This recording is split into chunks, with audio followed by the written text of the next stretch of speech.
Je bénirai l'Éternel en tout temps. Ses louanges seront toujours dans ma bouche.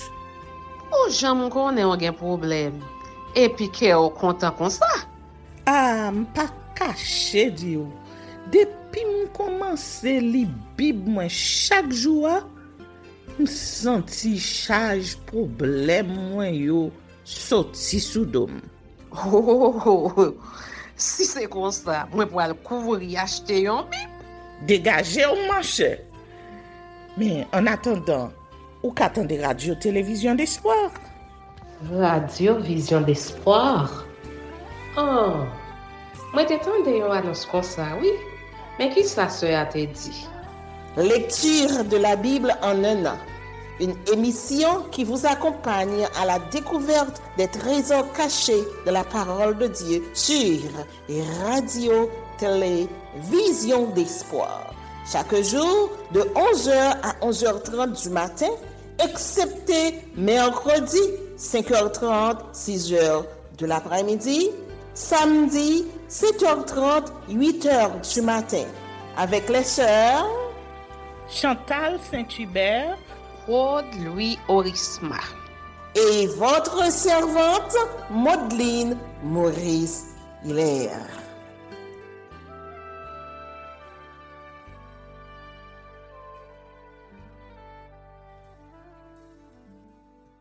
Saint-Esprit de Dieu, fais-nous la grâce de jouir de ta présence durant cette lecture qui enseigne, convainc, corrige, instruit et qui sauve. Au nom de Jésus. Amen.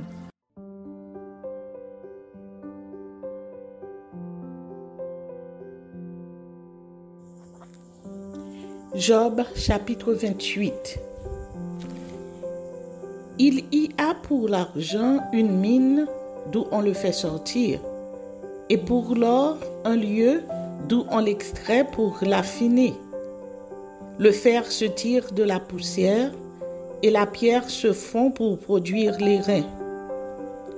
L'homme fait cesser les ténèbres, il explore jusque dans les endroits les plus profonds. Les pierres cachées dans l'obscurité et dans l'ombre de la mort, il creuse un puits loin des lieux habités. Ses pieds ne lui sont plus en aide, et il est suspendu, balancé, loin des humains. La terre, d'où sort le pain, est bouleversée dans ses entrailles comme par le feu. Ces pierres contiennent du saphir, et l'on y trouve de la poudre d'or. L'oiseau de proie n'en connaît pas le sentier. L'œil du vautour ne l'a point aperçu.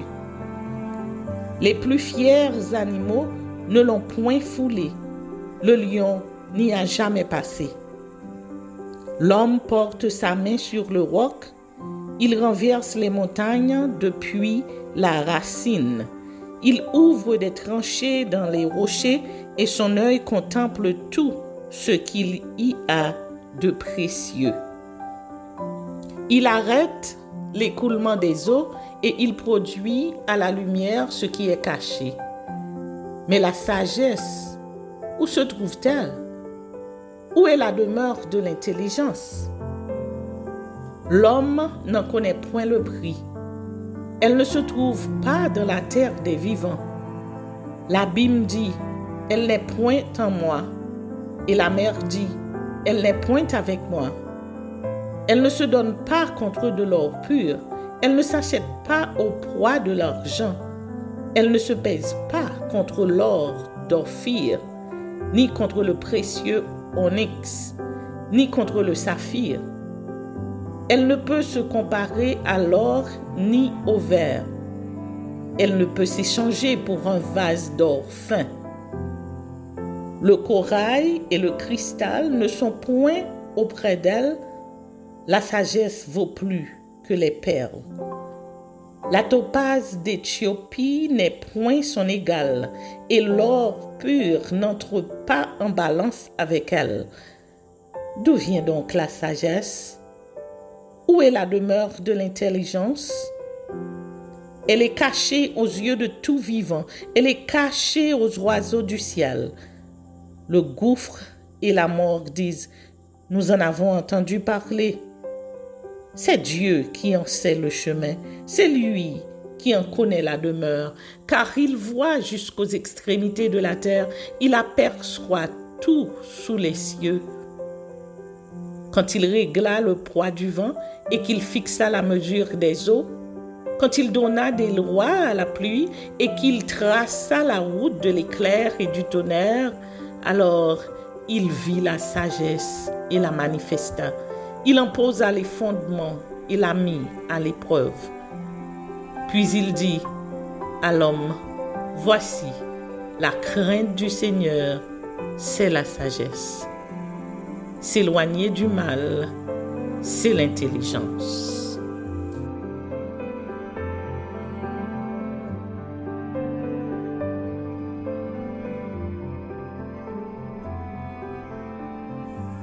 Job, chapitre 29. Job prit de nouveau la parole sous forme sentencieuse et dit, « Oh, que ne puis-je être comme au mois du passé, comme au jour où Dieu me gardait, quand sa lampe brillait sur ma tête et que sa lumière me guidait dans les ténèbres. Que ne suis-je comme au jour de ma vigueur, où Dieu veillait en ami sur ma tête, quand le Tout-Puissant était encore avec moi et que mes enfants m'entouraient. Quand mes pieds se baignaient dans la crème et que le rocher répandait près de moi des ruisseaux d'huile. Si je sortais pour aller à la porte de la ville et si je me faisais préparer un siège dans la place, les jeunes gens se retiraient à mon approche. Les vieillards se levaient et se tenaient debout. Les princes arrêtaient leur discours et mettaient la main sur leur bouche. La voix des chefs se taisait et leur langue s'attachait à leur palais. L'oreille qui m'entendait me disait heureux. L'œil qui me voyait me rendait témoignage, car je sauvais le pauvre qui implorait du secours et l'orphelin qui manquait d'appui. La bénédiction du malheureux venait sur moi. Je remplissais de joie le cœur de la veuve. Je me revêtais de la justice et je lui servais de vêtements. J'avais ma droiture pour manteau et pour turban. J'étais l'œil de l'aveugle et le pied du boiteux. J'étais le père des misérables. J'examinais la cause de l'inconnu. Je brisais la mâchoire de l'injuste et j'arrachais de ses dents la proie. Alors je disais, je mourrai dans mon nid. Mes jours seront abondants comme le sable. L'eau pénétrera dans mes racines. La rosée passera la nuit sur mes branches. Ma gloire reverdira sans cesse et mon arc rajeunira dans ma main. On m'écoutait et l'on restait dans l'attente. On gardait le silence devant mes conseils. Après mes discours, nul ne répliquait et ma parole était pour tous une bienfaisante rosée. Ils comptaient sur moi comme sur la pluie. Ils ouvraient la bouche comme pour une pluie du printemps. Je leur souriais quand ils perdaient courage et l'on ne pouvait chasser la sérénité de mon front. J'aimais à aller vers eux et je m'asseyais à leur tête. J'étais comme un roi au milieu d'une troupe, comme un consolateur auprès des affligés.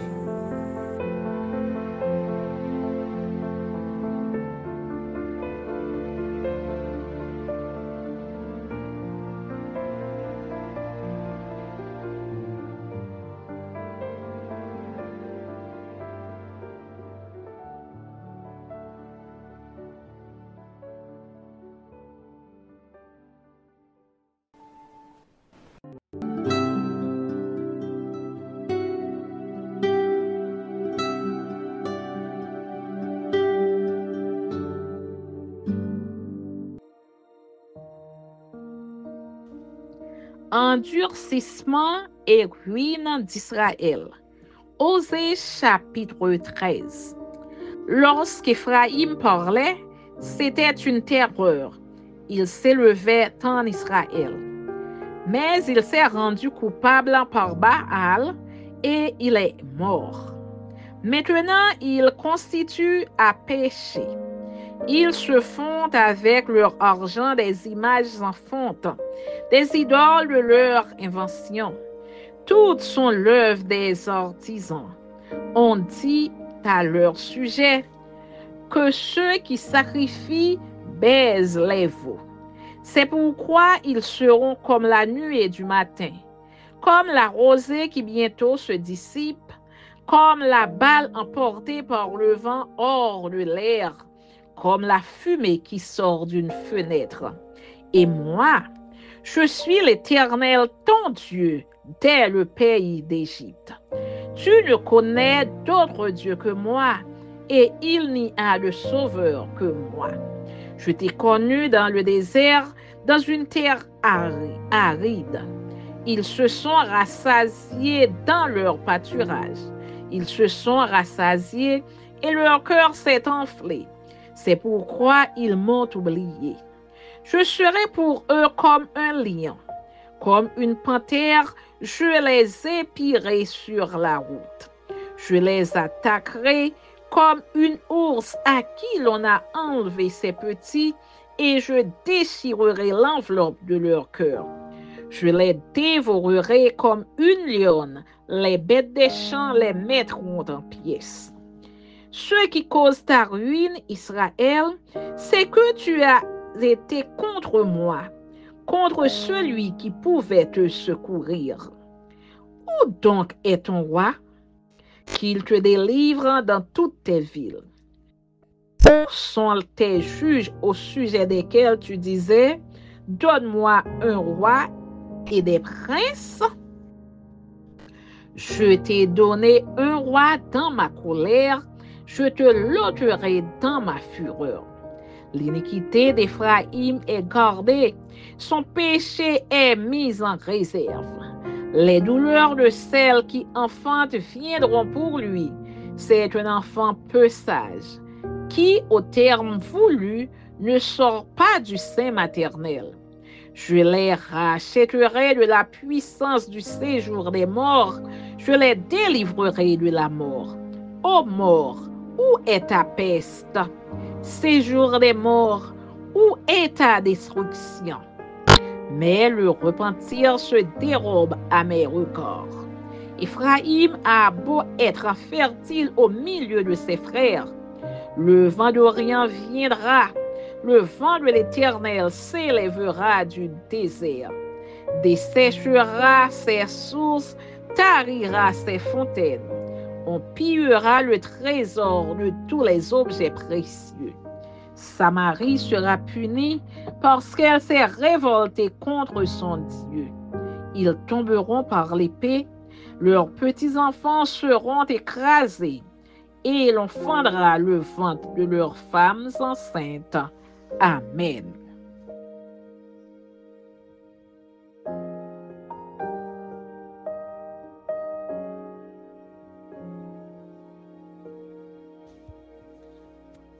Appel à la repentance.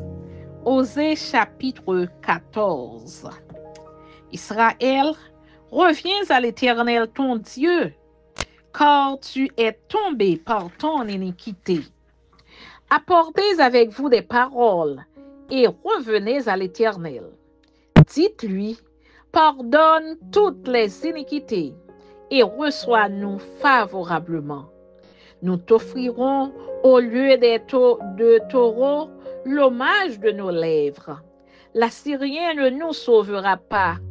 Nous ne monterons pas sur des chevaux et nous ne dirons plus à l'ouvrage de nos mains notre Dieu. Car c'est auprès de toi que l'orphelin trouve compassion. Je réparerai leur infidélité. J'aurai pour eux un amour sincère, car ma colère s'est détournée d'eux. Je serai comme la rosée pour Israël, Il fleurira comme le lit et il poussera des racines comme le Liban. Ses rameaux s'étendront, il aura la magnificence de l'olivier et les parfums du Liban. Ils reviendront s'asseoir à son ombre, ils redonneront la vie au froment, et ils fleuriront comme la vigne, ils auront la renommée du vin du Liban. Éphraïm, qu'ai-je à faire encore avec les idoles? Je l'exaucerai, je le regarderai, je serai pour lui comme un cyprès verdoyant. C'est le mois que tu recevras ton fruit. Que celui qui est sage prenne garde à ces choses. Que celui qui est intelligent les comprenne. Car les voies de l'Éternel sont droites. Les justes y marcheront, mais les rebelles y tomberont. Amen.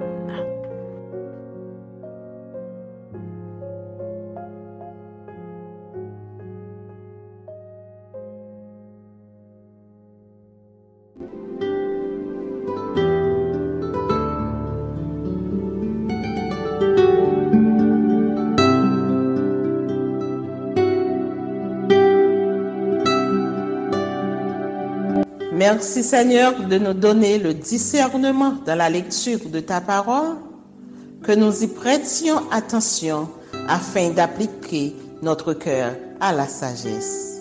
Amen. Que celui qui a des oreilles pour entendre, entende, et que celui qui lit fasse attention.